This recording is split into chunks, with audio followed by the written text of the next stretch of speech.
And hello, Marvel fans, and welcome back to another episode of the Zone Team Entertainment with me, your host, Jonathan. Once again, bringing you my D23 casting announcement, and this is for a brand new Marvel Cinematic Universe presentation of the X-Men. That's right, the X-Men are officially coming to the MCU. Not the X-Men that we all know and grew up in the 2000s with Hugh Jackman and Patrick Stewart. No, we'll see them in Doomsday for the final time, for their final curtain bow. But now we are moving forward with our own X-Men. X-Men is going to carry the MCU for the next 10 to 15 years, or maybe even the next 20 years. We'll see how it goes.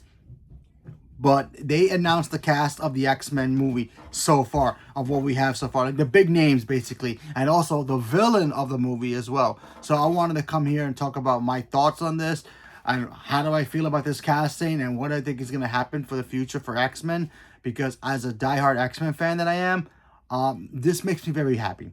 So let's talk about it. So let's start with Charles Xavier. Charles Xavier, the leader of the X-Men, Professor Charles Xavier is going to be played by Christopher Abbott. Probably butchered that. I apologize. If you've seen Poor Things, he was in that. Very good actor. I think he can do a really good job with this character. I think he can bring kind of a Shakespearean kind of a way to do it, because the way he did, in Poor Things, he played kind of like a, how can I put this? Oh my God, not a Shakespearean kind of a way that he did that. He kind of did a more Victorian kind of a way. So I would not be surprised if we get a kind of a different shift for Professor X, and a kind of like a Victorian rich guy kind of a person who's very wise in his years, and he's also a mentor and all that stuff. So I can totally see this happening for him. We also got Kit Connor playing Cyclops. He was in The Long Walk. If you guys did not see that movie, highly recommend watching that. He was really, really, really good in that. That's the only movie I really ever seen him in. So, but I still think he's a good choice for Cyclops. So we need somebody to truly be like a leader. And when he carried that movie for him, it was basically him carrying that movie throughout the whole thing. So I can see him being and feeling like a leader in this new iteration of the X-Men. So that should be a good sign. We need to have Cyclops front and center. I love Wolverine, but we got to have Cyclops be the leader. He's got to be Wolverine's got to be right next to him, bumping heads with Jean. But Cyclops is the leader of the X-Men. We need him, if we don't count Charles. So speaking of Jean, obviously, spoilers for Spider-Man Brand New Day. Jean Grey has also been cast, and that is Sadie Sink. Sadie Sink. If you guys seen Stranger Things, I got a couple seasons of her acting in that. She's fantastic, and what she brought as Jean Grey in Brand New Day, she did a fantastic job. I'm ready to see what they're gonna do with her moving forward, and especially with her power, because her power in Brand New Day was mind blowing. So I'm excited to see them actually tackle Jean's actual powers and actually, stretch them out to a point where we can be like, we can appreciate her powers and be worried for her. That when we get to down the road of her becoming the Dark Phoenix, we can have more sympathy for her. And look, I love the original Jean, and I love Sophie Turner. I think their Jeans are great in their own way. But my biggest problem with the Jean character in those movies were we never got to see Jean be flushed out as an actual character, and it's much. They did a little bit in the other movies, but it wasn't enough. So far, seeing Jean in the Marvel universe so far, if they can stretch that out to more movies with her in the X-Men movies, and then eventually make us see her in the Dark Phoenix saga, because they're gonna do that eventually, but maybe in the next 10, 15 years, it'll mean more to us. It'll mean more to us if she attacks Cyclops, if she, does this, does that, how she's gonna feel when she finds out about her clone, if we get to that point, but we shall see. So I'm hoping that we get to see Jean in a grander scale, and I'm freaking excited for that, because I really love Jean's my second favorite X-Men character of all time, behind Wolverine. So yeah.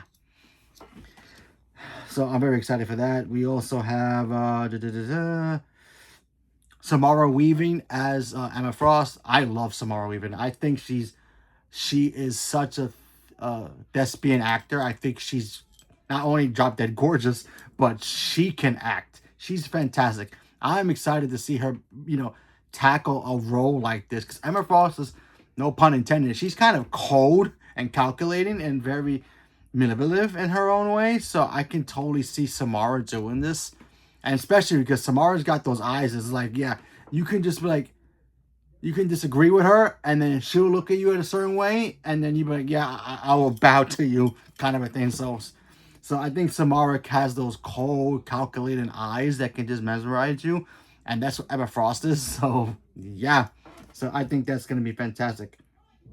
We also got a newcomer, and I'm probably gonna butcher it, Maya Bound. Probably butchered. I apologize. She's gonna be our new Storm. I saw some pictures of her. Gorgeous. She's gorgeous.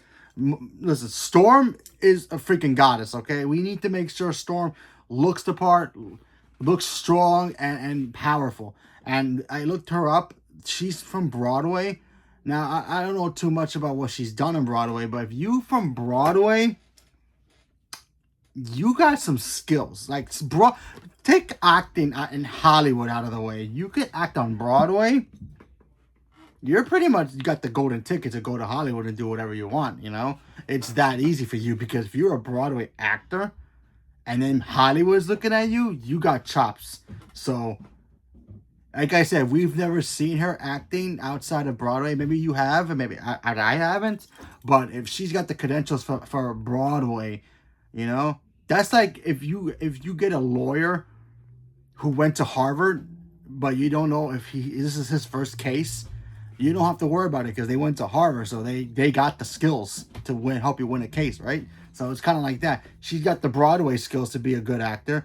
And if Hollywood's like, yeah, we want you to play our Storm, why are we going to argue this? Maybe she'll debut on Black Panther 3. I don't know. Maybe she won't. Maybe she will. We'll see. But I'm very, very excited for this young lady. And I hope she can crush Storm, because Storm is one of the most Omega power mutants in the in X-Men, and she needs to be in the MCU and be a real force, no pun intended, of nature in the dang movies. And also Black Panther as well. Maybe she ends up hooking up with T'Challa's son. Very different from the comics, but they can change a little bit, I guess. So I don't feel too bad for them just not recasting T'Challa and giving us his son instead of actually recasting T'Challa, but whatever. But still, I think she could do a good job, and I'm hoping for that. But we shall see. And now for our villain. Our villain is going to be Mr. Sinister. Mr. Sinister is a very calculated, very crazy businessman / mutant / everything in between. He basically made himself a mutant. He does experiments with mutants. He's the one who cloned Jean Grey and given us Cable's mother. So, yeah. Jean is not Cable's mom. Is the clone is his mother. So yeah, Scott got busy with 2 different genes. Go figure. And he's gonna be played by Adam Driver. And listen, I was a little nervous. I was like, do I want to see Adam Driver play a bad guy / a bad guy? Because we kind of got him in that in Star Wars as Kylo Ren. But then again, I remember that Kylo Ren kind of went good at the end. And Mr. Sinister is not gonna go good, so I can be like, yes, okay, I'm good. So I'm excited for this. I've been waiting for Mr. Sinister ever since the X-Men movies, the Fox versions. They teased it. They teased it at the end. I think it was, which one was it? Was it Apocalypse? I think it was Apocalypse. They teased it, and we were supposed to get that as the next movie. Heck, even in the New Mutants movie, they kind of teased him too. And we were supposed to get him as the next Saga's villain, but obviously Fox got bought by Disney, so that scrapped that plans. But seeing Mr. Sinister on screen is gonna be so much freaking fun, and I cannot wait. There is no they did not announce Magneto, which I'm really surprised. But I also I was thinking about this last night. I was like, you know what? If we don't get Magneto in this first movie, I'm not gonna be worried about it. Save him for the next movie. Save him for the third movie. You can introduce him in the next movie, make him be the big problem in the third and the fourth and the fifth, because Magneto is a problem obviously in the MCU, because his powers alone, he kills everybody, including Doctor Doom. The way his powers work is crazy. So hold off on him. Maybe he does pop up in this movie. We just don't have the actor yet. Maybe they couldn't find one yet. Maybe they're still looking, but who knows? But I think they should wait on him until the next one. That way they can introduce the Brotherhood of Evil, Gambit, Colossus, Mystique, and all the others. So we shall see. I say the best for last because this one threw me over a curve, and I was like, huh, because she was rumored for so many different projects. Everybody's like, oh, is she gonna be in Marvel? She's talking to Kevin Feige. She's talking to the director of X-Men. Who's she gonna be playing X-Men? And that's and I'm probably gonna butcher this. Where is it? Indy Nevert. Probably butcher that. I apologize. Our girl from Obsession. Or if you are DC fans and you see Superman and Lois, Sam from Superman and Lois. She's going to be playing, wait for it, she's not playing Mystique as everybody thought she'd be playing Mystique. No, she's playing Rogue, guys. Rogue. I heard that rumor too, but everyone was like, okay, this could be interesting. But then when the whole Mystique stuff started popping up and she wanted to play Mystique, she was like, everybody was like, yeah, Mystique is the best fit for her. Because if you've seen Obsession, she can go crazy. But then I started thinking, her as Rogue. I'm like, wait a minute. Rogue. Huh. This can work. This can actually work. First of all, I think the young lady is fantastic. That movie, she carried that movie, Obsession, okay? And I'm very excited to see what she's going to do next. And I loved her in Superman and Lois as well when she was on screen. She was fantastic in that role. So I have seen that and I've seen this. So putting those two acting, credits together, I think she's very capable of playing Rogue. Now the question is, what are they going to do with Rogue? Now, if you guys don't know, in the comics, Rogue is very different from what we got from Anna Paquin. And I love Anna Paquin. And thank you to her for giving us Rogue, that version that we all know and love. But Rogue is a very different character in the comics. First of all, Rogue gets her powers. She could touch people, get their powers, get their energy and all that stuff. But somehow, some weird way, she was able to touch Captain Marvel, aka Carol Danvers, and basically copy and paste her powers into her. That's why Rogue can fly. That's why Rogue's got freaky superhuman strength. She doesn't have energy blast for some weird reason, but she was able to capture pretty much a lot of Carol's memories. So that's kind of interesting to see, how they're going to handle this character. Are we going to see Captain Marvel 3? They didn't announce a Captain Marvel 3. Are we going to get a Captain Marvel 3? Are we going to get Rogue introduced in that movie and she's going to somehow take Captain Marvel's powers? Maybe borrow them and then somehow it gets stuck into her forever. Because when she touches everybody else's powers, it's only temporary. But for some weird reason, something happened. I can't remember what it was in the comics, and maybe you guys remember what it was if they actually explained it, because I can't remember off the top of my head. Something happened to Captain Marvel, and then the two of them, she touched her, and the powers went into her. Not fully, flight and strength really came into her, and she also got her memories as well. So what happened and why it stuck to her for the rest of her life, nobody knows. Unless the comic book did explain it, I just can't remember what it is. But anyway, I'm very fascinated how they're going to handle Rogue because I want to see Rogue be that version. She takes the powers of Captain Marvel, she starts using the powers, and then she goes from there. Rogue is probably one of the strongest characters Marvel has, in X-Men ways, and I'm excited. I'm excited for her to play the role. I'm very excited to see how they're going to do it. Can't wait to see her and whoever's going to play Gambit interact with each other. We're going to get that eventually. They didn't announce Gambit, but I'm pretty sure. I don't think Channing Tatum is going to play Gambit forever. I think he's a little too old for her in real life, so I don't think that's going to work. But they'll eventually give us a Gambit, maybe with the Brotherhood of Evil, because he did start off bad first.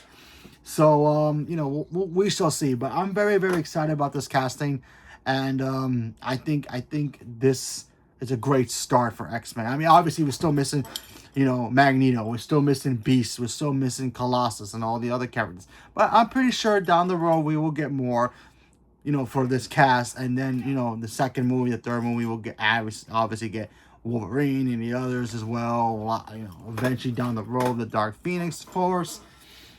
After that, we'll get Apocalypse, the Shintari Empire, Gladiator, all of those guys. What's his name? Who does TV versions of everybody? You know, the Savage Lands and all the other stuff that we got. I can't forget that character's name. Mordok? Not Mordok, no. Anyway, I forgot the character's name. We'll get him eventually. You know who I'm talking about. The one who puts them in a TV show so aliens can watch them as TV stars. Yeah, that guy, that character. I keep forgetting his name, but anyway, more Mataget. We'll get that. Maybe Charles' son down the road.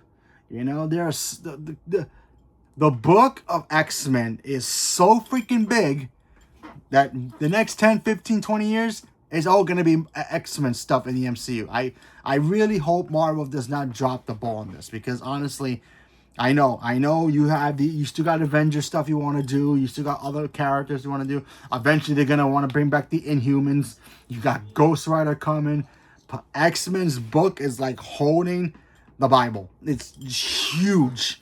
You know, there's so much lore in the X-Men itself. It's going to be hard to balance that and the rest of the Marvel Universe. I'm hoping Kevin Feige and whoever takes over after him can handle it, because that thing is huge. Not to mention the stuff in the space too. Celestials, Galactus, the One Above All, Death, Silver Surfer, all those other Marvel. The Marvel is so freaking huge. I'm actually kind of worried for DC, because if DC ever had that opportunity to do the same thing, their vast universe is even crazier. So yeah. So Marvel's got their hands full with the X-Men, but I have faith in them. I think they know what they're doing, and I'm very, very excited for it. So leave me a comment below. Let me know what you guys thought about this X-Men casting. Are you guys excited for it? Not excited for it? Was there anybody else you're wondering who maybe you would have had a different actor play for these characters? Whatever it is, leave me a comment below. Let me know. Stay tuned for more. Thank you very much, and have a good day.